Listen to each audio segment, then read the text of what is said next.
So a question we get from a lot of our new brokers is around how do you pre-approve a client?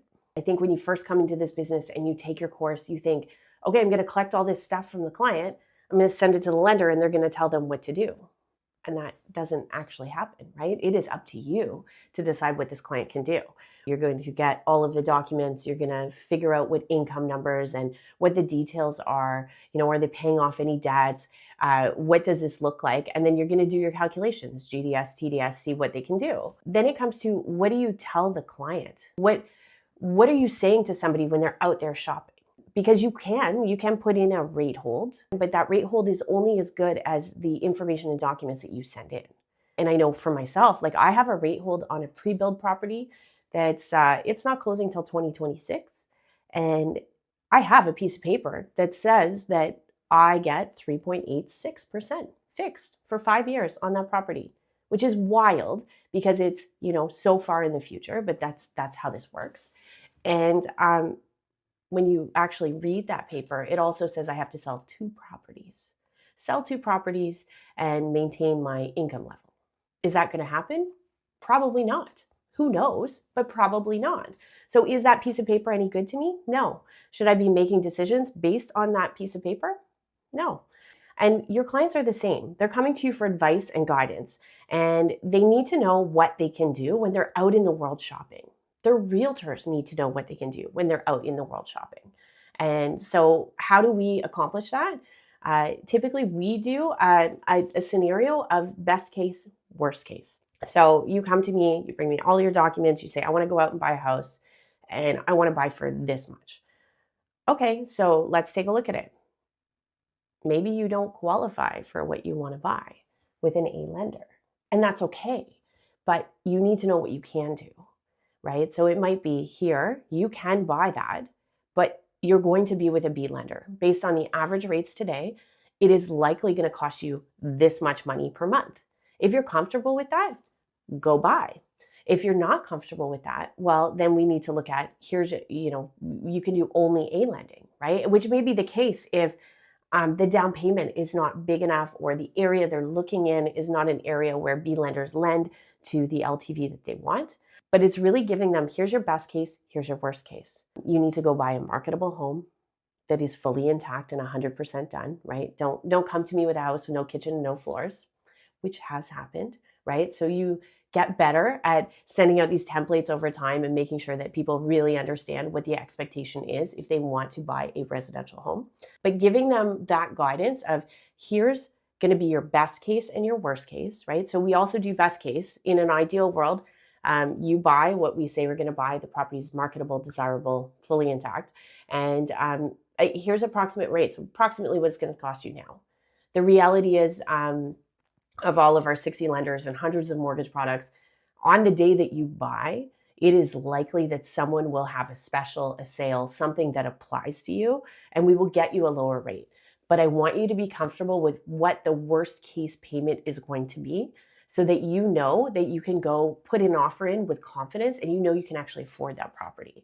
Living in the area we live in, we don't often see a lot of conditions of financing. It's a more competitive market. So it is often the case that people are buying firm. And so they really need to know what they can do. They also need to know when they're putting themselves in a bad position. So our pre-approval letters would typically say, here's what you can buy. Here's what the expected worst case cost is going to be based on the average rates today, not best rates, average. But we will assess when you have a live deal in place. And if you go over this, here's what happens next, right? Do you need to come up with more down payment? Do you need to go to a private lender?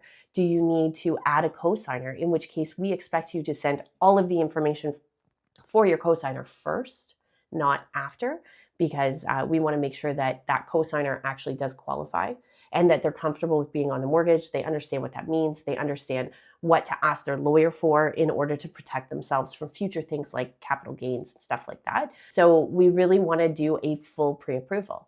How do we position that to the client? Because we're collecting all these documents, doing all this stuff. Well, you need to send us all your documents up front. We want you out there shopping with confidence. We don't want you ever putting an offer in on something that you're not sure about. and we collect all these documents and do all of this work ahead, it costs you nothing.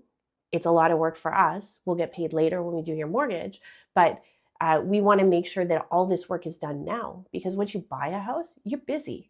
You got to figure out like hiring moving trucks, doing inspections, getting deposit checks, doing all of the things that you need to do when you buy a house. Let's take all of this work and make sure it's done ahead, so that when you buy a house, you send an MLS and a purchase agreement, and we hit send, because we know what lender you want, what your priorities are, what type of mortgage you want, and what our kind of best and worst case scenarios are.